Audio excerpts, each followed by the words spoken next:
Assalamualaikum everyone. Welcome to Vocabgram where you learn English with easy lessons. Daily vocabulary word is outgrow. It was a request by the Hatiyas. Hatiyas, here's your lesson. Outgrow is a verb and it has two meanings. मिलते जुलते ही हैं. अभी बताती हूँ. To grow bigger than something.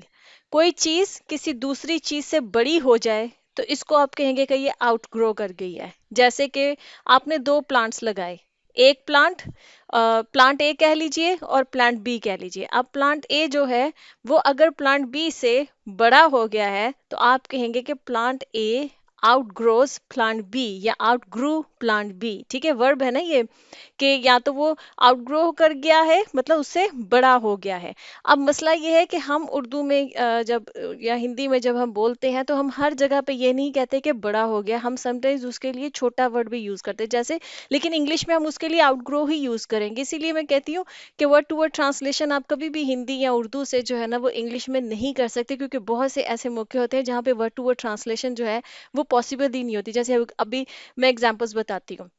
जैसे बच्चे हैं, जब वो कपड़े पहनते हैं, जाहिर है बच्चे अब ग्रो कर रहे होते हैं, बड़े हो रहे होते हैं, तो उनको उनके कपड़े छोटे हो रहे होते हैं. ठीक है, अब हम ये नहीं कहेंगे कि मैं कपड़ों से बड़ा हो गया. हम जो नॉर्मली अपनी डेली लाइफ में बोलते हैं हम ये कहते हैं कि मेरे कपड़े मुझे छोटे हो गए. ठीक है, लेकिन इंग्लिश में आप उसके लिए आउटग्रो वर्ड ही यूज करेंगे. मतलब कि आप कह सकते हैं कि माई चाइल्ड या माई सन आउटग्रो हिज क्लोथ्स, कि उसके जो वो अपने अपने कपड़ों से बड़ा हो गया है. अब अगर इसकी वर्ड टू वर्ड ट्रांसलेशन करेंगे कि माय सन आउटग्रू हिज क्लोथ्स, कि वो अपने कपड़ों से बड़ा हो गया. लेकिन हम उर्दू में जब बोलते तो हम ये कहते हैं कि मेरे बेटे के जो कपड़े हैं वो छोटे हो गए हैं. ठीक है, तो ये एक डिफरेंस है. लेकिन इंग्लिश में आप इसको ये नहीं कहेंगे कि माय जो मेरे sons cloth has shorter, has become shorter. ठीक है, ये नहीं बोलेंगे हम. आउटग्रो वहां पे यूज किया जाता है. आउटग्रो वहां पे वर्ड यूज किया था. आउटग्रो इसकी फर्स्ट फॉर्म है, आउटग्रो इसकी सेकंड फॉर्म है, आउटग्रोन जो है वो इसकी थर्ड फॉर्म है. ठीक है,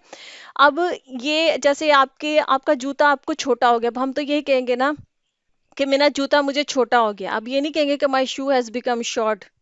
ठीक है, ये नहीं कहेंगे इंग्लिश में. आप ये कहेंगे कि आई आउटग्रू माई शू. मैं अपने शू से बड़ा हो गया हूँ. ठीक है, आपका पाँव बड़ा हो गया, साइज बड़ा हो गया और आपका जूता आपको छोटा हो गया.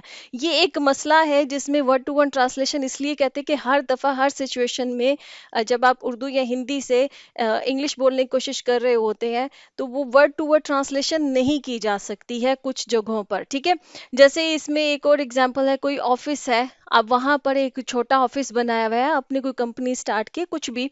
अब जाहिर है कि आपका जूं जूं माशाल्लाह से काम अगर बढ़ रहा है, आपका बिजनेस जो है वो फ्लरिश कर रहा है, ग्रो कर रहा है, आप न्यू हायरिंग करते हैं. अब जो आपके पास ऑफिस है, आपने जो नए लोग हायर किए हैं, अब आपके पास वो ऑफिस आपको छोटा पड़ रहा है. ठीक है, आप ये कहेंगे कि ये ऑफिस हमारे लिए छोटा हो गया है, हमें एक बड़ी जगह की जरूरत है.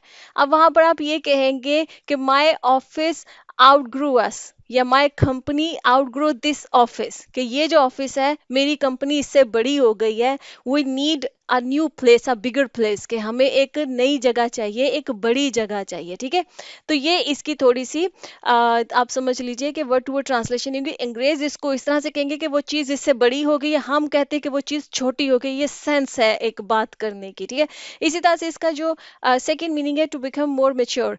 वक्त के साथ साथ जब इंसान की सोचे, उसके ख्यालात, उसका बिहेवियर जो चेंज होता है ना, उसको भी आउटग्रो करना कहते हैं. जैसे आप कहेंगे कि वी फ्रेंड्स आउटग्रो, कि हम जो दोस्त हैं, अब हम जैसा पहले हम सोचते थे वैसे नहीं. बचपन के जो फ्रेंड्स होते हैं, जैसे आप स्कूल में जिस तरह से होते हैं, कॉलेज में जिस तरह से होते हैं, वक्त गुजरने के साथ साथ आप आउटग्रो करते हैं. मतलब कि आप मजीद मेच्योर होते हैं. आपकी जो भी नज़रियात होते हैं, जो भी सोचने का तरीका होता है, बिहेव करने का जो तरीका होता है, उसमें चेंज आ जाता है. तो आप आउटग्रो कर गए हैं. ठीक है, आई होप कि आपको इसके दोनों मीनिंग समझ में आ गए. Let's see some examples.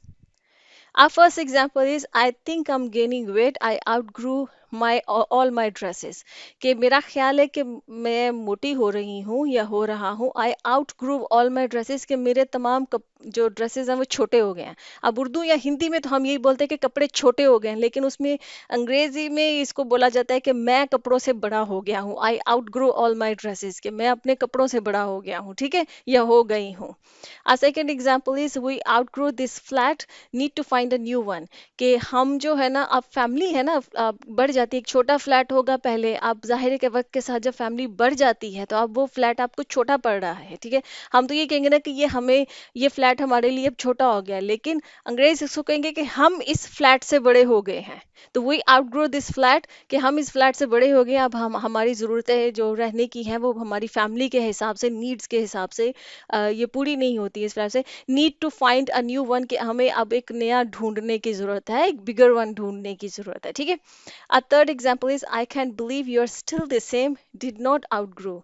मतलब कि आप किसी अपने पुराने दोस्त से मिलते हैं, वो बड़ा इमेच्योर टाइप का पहले था, आप बहुत सालों बाद उससे मिलते हैं और वो स्टिल वैसा ही इमेच्योर है, वो इमेच्योर हरकतें करता है, ठीक है।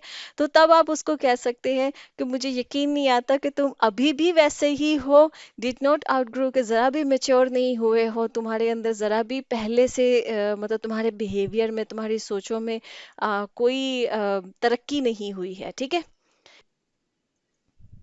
Okay, friends, here we come to the end of this lesson. I hope this lesson was useful for you. If you like this lesson, kindly subscribe to my channel, share this video. I'll see you next lesson. Allah Hafiz.